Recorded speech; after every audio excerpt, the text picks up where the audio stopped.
Step into Value Zone. Value Zone. Hypermart. Patanjali. నమస్తే పృథ్వీ గారు.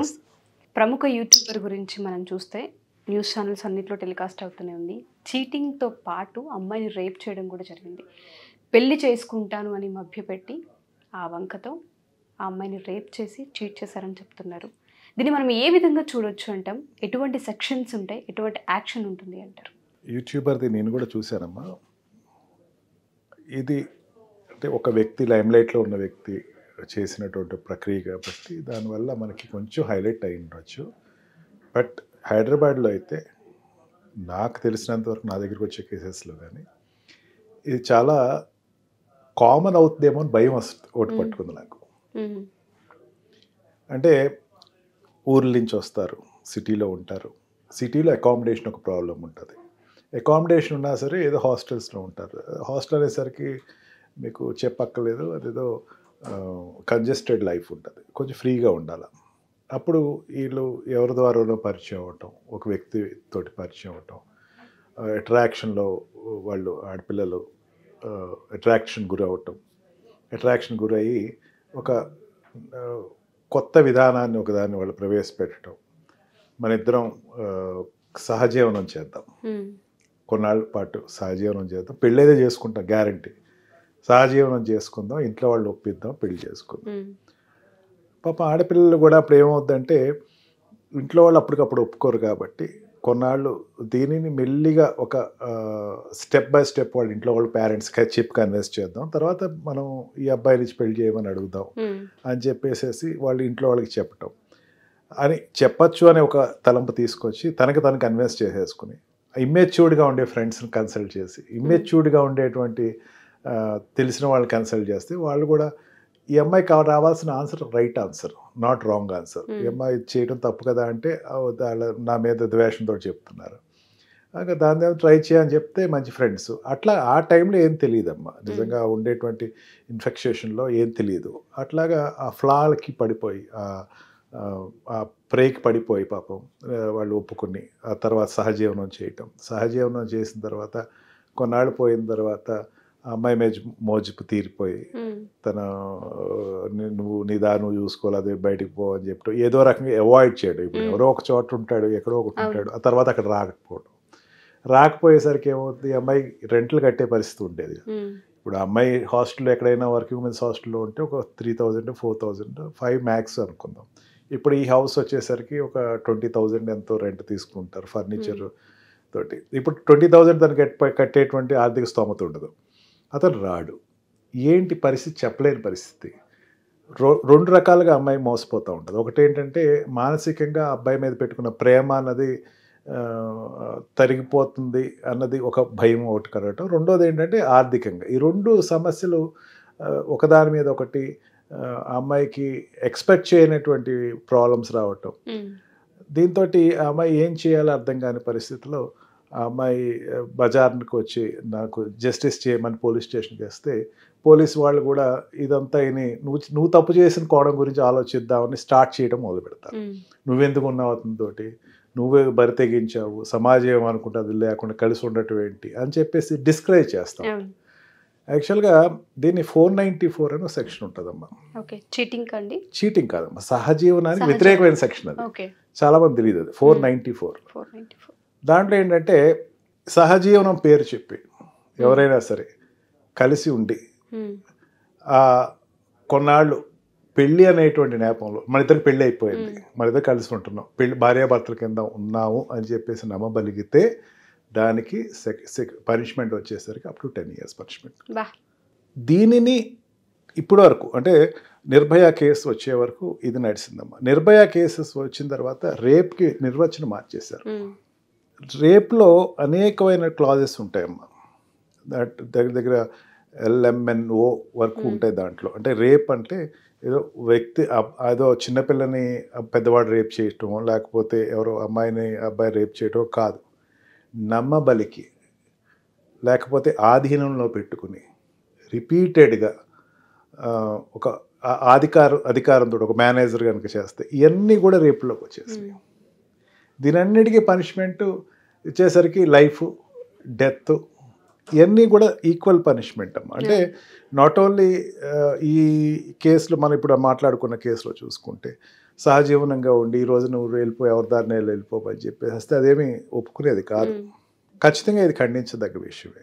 ఈ మధ్య సొసైటీలో బాగా ఎక్కువ చూస్తున్నాం ఈ విషయాలు. సహజీవనంలో ఉందాము, మనం కలిసి ఉందాము అని చెప్పేసి తర్వాత ఆ అమ్మాయి రోడ్డుకి వెళ్ళిపోయిన తర్వాత అమ్మాయి ఆత్మహత్య చేసుకుంటాం ఒకటే పరిష్కారం అనుకునే స్థాయి తీసుకొచ్చేసిన తర్వాత ఏం చేయాలో పరిస్థితి తెలియనప్పుడు చట్టపరంగా అమ్మాయి ఖచ్చితమైన ప్రొటెక్షన్ ఉందమ్మా, దాంట్లో డౌటే లేదు.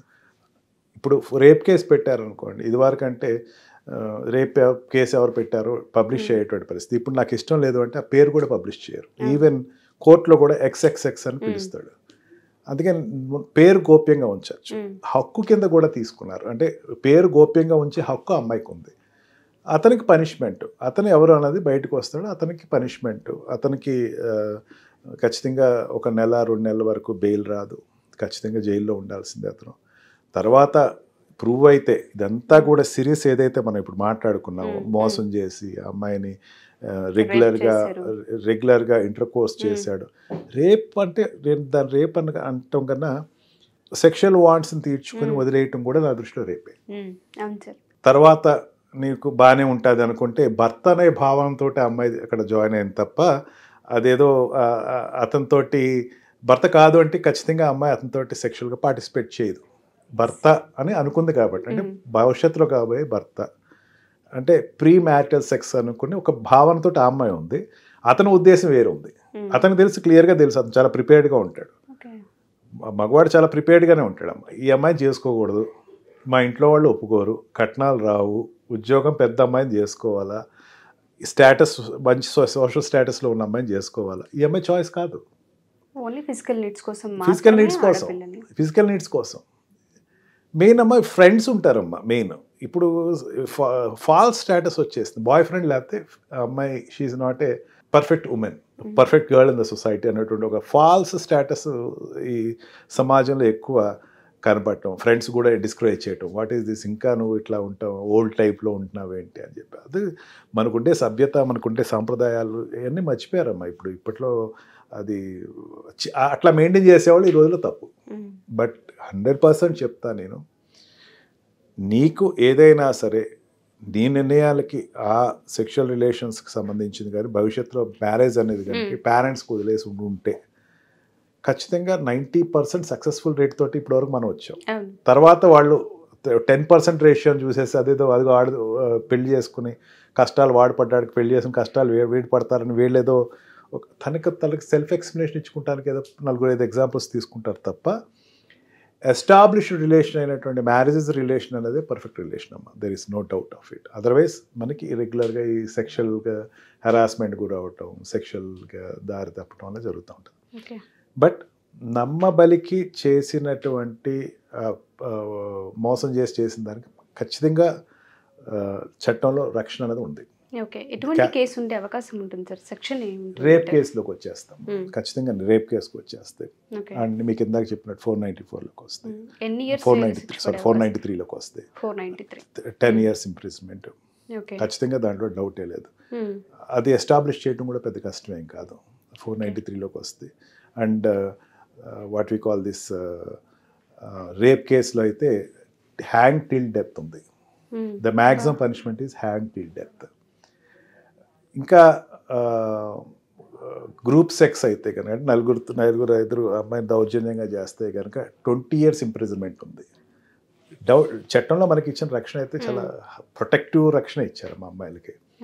కాకపోతే చాలామంది ఏంటంటే దీన్ని మిస్యూజ్ కూడా చేసుకుంటూ ఉంటారు. మిస్యూజ్ ఎట్లా అంటే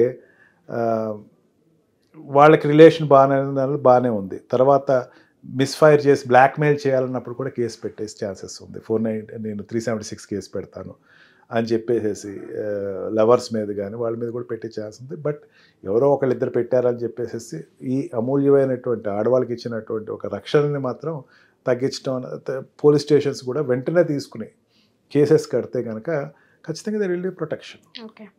24 hours పోలీసు వాడు కేసు కట్టేయాల్సిందే. ఇమీడియట్గా అమ్మాయిని వెదర్ సెక్షువల్గా అమ్మాయి వాట్ వి కాల్ ఈ మధ్యకాలంలో అండర్గోన్ అయిందా లేదని హాస్పిటల్ టెస్ట్ పంపిస్తారు, అబ్బాయిని ప్రూడెంట్ టెస్ట్ పంపిస్తారు, ప్రూడెంట్ అతను ఇంకేం అక్కల ఈ రెండు సరిపోతే సరిపోతుంది, ఇంకేం అక్కల దీని ఈఎంఐ వల్ల అయిందా అన్నది కూడా కాదమ్మా, ప్రూడెంటా కాదు అతను, అది ఇంపార్టెంట్ కాదు, అతను ఈజ్ అ పోటెంట్ ఇతను, ఆ పోటెంట్ అయితే సరిపోద్ది. ఈ అమ్మాయి ఈ మధ్యకాలంలో అయిందా లేదా ఈ రెండు వస్తే సరిపోద్దమ్మా, ఈ రెండు టాలీ బట్టి ద కంక్లూజన్ వచ్చి డాక్టర్ చెప్పేస్తుంది ఎస్ అమ్మాయి అండర్గోన్ అయింది అని చెప్పేసి.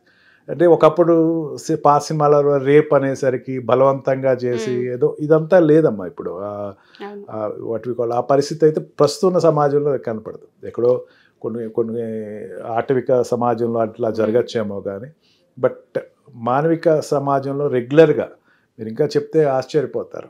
ఇండియాలో ఈ మధ్యకాలంలో ఇప్పుడు కొంచెం వెలుగు వస్తుంది కానీ అవుట్ ఆఫ్ 100 కేవలం ఒక 5 to 6 కేసెస్ బయటకు వస్తాయి. అంటే 94 కేసెస్ 96 కేసెస్ వెలుగు లేకుండానే ఆరిపోతున్నాయి. అది మానసికంగా ఎంత ఇబ్బంది పడుతున్నారు పిల్లలు. ఎందుకంటే ఆడపిల్లలకి ఇటువంటి సెక్షన్స్ ఉన్నాయని తెలియాలి. అది ఏ రిలేషన్లో ఉన్నా సరే ఒకవేళ చీట్ చేయబడితే న్యాయస్థానం మనకు అండగా ఉంది, ఖచ్చితంగా మనకి న్యాయం జరుగుతుందన్న హోప్ క్రియేట్ చేయడానికి వీడియో చేయడం జరిగింది sir. Thank you so much, చాలా మంచి ఇన్ఫర్మేషన్ ఇది. Thank you sir. Thank you so much.